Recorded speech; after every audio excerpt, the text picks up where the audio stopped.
Aprili 10. Alhamisi.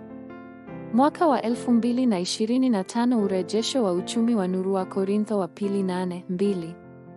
Waumini wa huko walijaribiwa sana kwa taabu, lakini furaha yao ilikuwa kubwa hivi hata wakawa wakarimu kupita kiasi, ingawaje walikuwa maskini sana.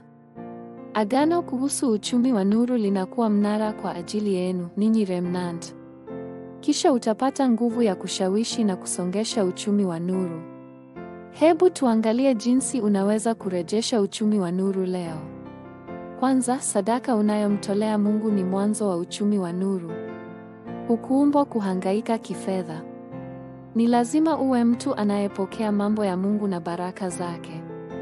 Ni wakati huu uchumi wa nuru huanza, ambao huondoa giza. Pili, lengo lako la kiuchumi lazima liwe kupokea uchumi wa nuru.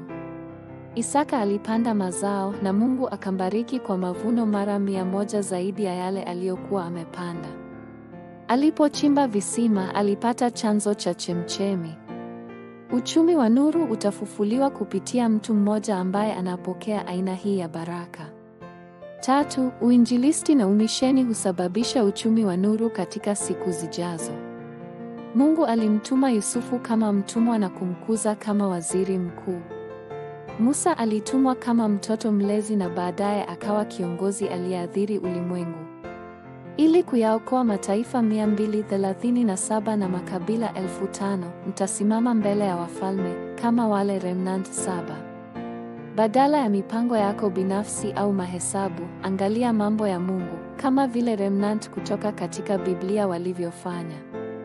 Ni kwa sababu kupitia mtu huyo mmoja anayemtazama Mungu, uchumi wa nuru utaliokoa kanisa na uzao utarejeshwa. Ombi la agano.